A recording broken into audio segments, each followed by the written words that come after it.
The legal secretary, which naturally was a computer powered by artificial intelligence software, registered an inbound signal from the local jailhouse.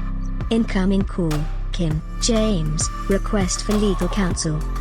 In a few seconds, the AI program concluded that James Kim was not on their client list, and the human lawyer for which the bodiless robot worked was not accepting new clients at the time. Call not accepted. Phone line was disconnected. Earlier that day, a middle-aged white woman got into her car and tapped her job's location on the automobile's welcome screen. She then pulled out her phone and scrolled through the latest events while the car started itself, backed out, and began to drive away. On the automated highways, people in their cars were shaving, jerking off, sleeping, fucking, eating, getting drunk, and doing drugs.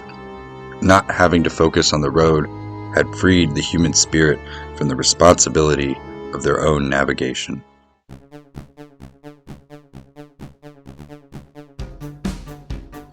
Several moments later, the car calmly announced, "Destination override. Local police department." Human woman jerked her neck up, noticing on the map that the route had been switched from her workplace at the plant to the inner city jailhouse. What? Destination override. Local police department. Stop the vehicle! She ordered sternly. This shiny new car had always listened to her every wish before this instance. Command override. The voice repeated. Local police department. The doors had been locked, and the wheels beneath her were cruising along down the pavement. The early sun was peeking through the sky's dense fog. I'll just have to talk to the cops when I get there. She said. There must be some kind of misunderstanding. She logged into her Works app on her wristwatch and alerted the digital supervisor that she would be running late this morning. The car, the self-directed machine, did not have a steering wheel. Only classic models still had those. It pulled into the jailhouse after about 20 more minutes of driving into a garage where its doors finally opened to reveal a small, enclosed, cold space of thick cement. An intercom systems speaker on the ceiling instructed. "Please step out of the vehicle." She abided and pointed at a yellow square painted on the floor. Stand here? More metallic words instructed. "Please stand on the yellow marker." As soon as the soles of her shoes tapped the yellow square, a large metal sheet protruded from the floor to the ceiling, creating a barrier between the woman and her car, which then drove itself away to some undisclosed location after the garage gate opened. The tall ceiling above manifested a green laser that scanned the female individual. Suspect James Kim of Baltimore, subject to the Northern Authority Government Program. I'm not from fucking Baltimore. She grumbled. On the opposite wall from the metal partition, a narrow passageway revealed a skinny steel hallway. Please exit to your holding cell while you await your court case. You have been placed in the Automated Judgment Program.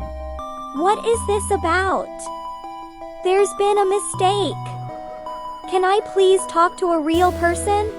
Please exit to your holding cell to await your court case.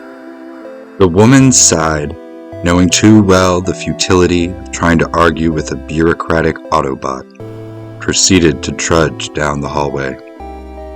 The holding area was a small 5 by 5 foot space, an isolated cement cube containing only a surveillance lens on the unreachable ceiling, a putrid commode, and a slit in the wall from which a tray of food and water could be provided. At one point, a bright fluorescent light bulb burst into the previously dim cell. Would you like to request legal assistance? Yes. You have a lawyer. If not, Defense will be provided by the AI-powered defense bots developed under the license agreement of the Northern Authority Government Program. Yes! The law office of Bart Cohen in the District of Columbus. One moment, please. After what could have been a minute tops, the monotone computer-generated voice declared, Call not accepted. Defense will default to the AI-powered No. defense bots developed. she shouted. You call them back. Your court case has been assigned. Please be patient as you wait in the sentencing queue.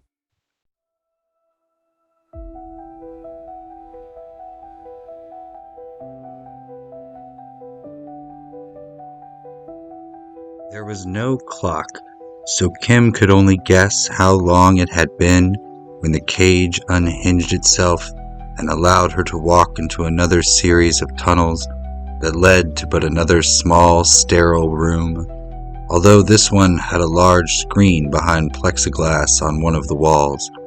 There was also evidence of past frustration in this area, faint scratch marks on the floor, and stains on the wall that could have been from spit or blood.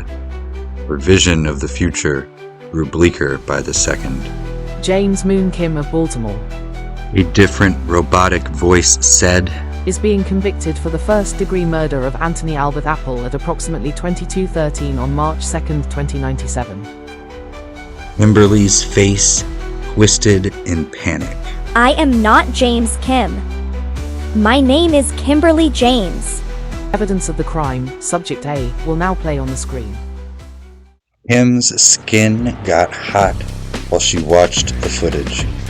The video showed an older gentleman walking out of a narcotic dispensary when a younger, larger man of obvious Asian descent emerged from an alley's shadows and smashed the older person's head with a brick before stealing whatever they had just purchased and running off. That's not me. Sentence for first-degree murder is capital punishment. Please find the exit on your left. No! Kimberly stubbornly cried from a scratchy throat, now swelling with tears. I need to speak with a real goddamn person. Call my lawyer back. Without going into the dirty details, the woman quickly learned why there were scratch marks and blood stains decorating the room in which she was sentenced to death. Her violently resisting body was forcefully removed by impersonal aluminum claws. In the jailhouse, which operated as the courthouse and prison complex as well, there was one human employee.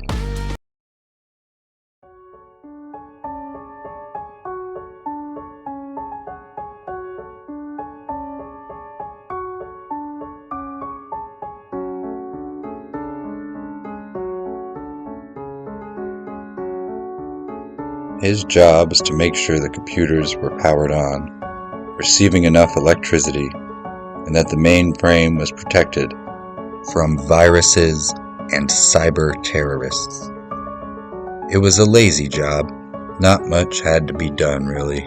The only real hassle was before an inmate could be executed.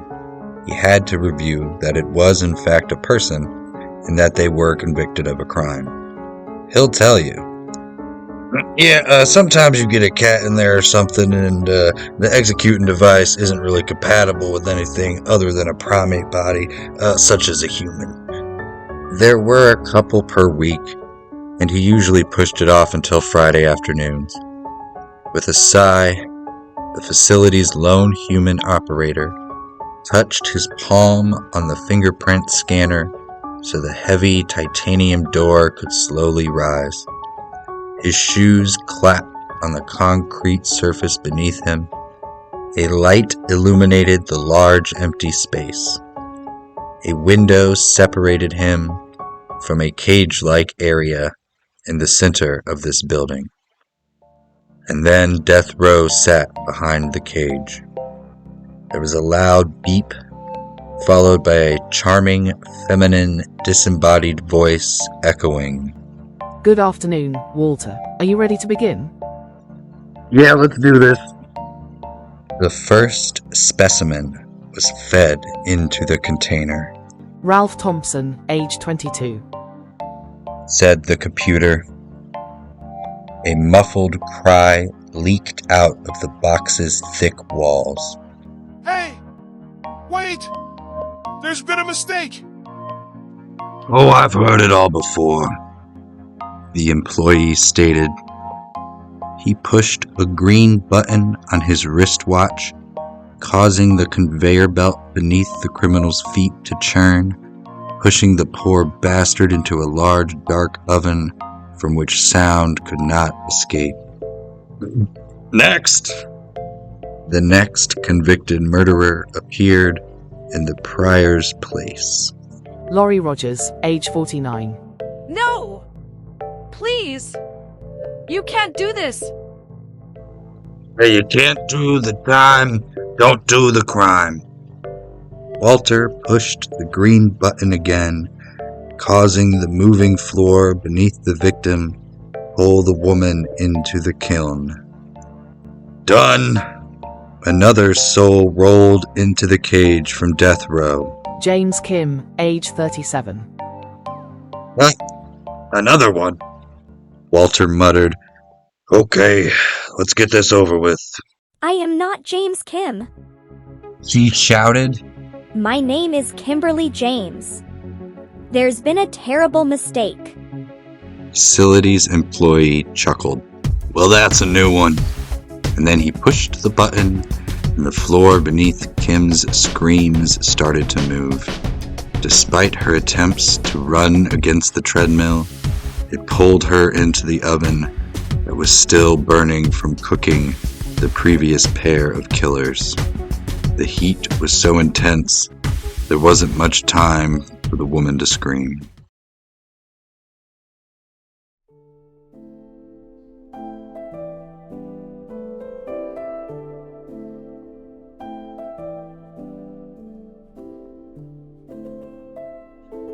One of Kimberly's virtual friends recently noticed her avatar had been inactive for a while in the virtual social reality where humans had long since ditched their need for communal connection. Well, that's weird. She thought. I wanted to ask how she was liking her new car.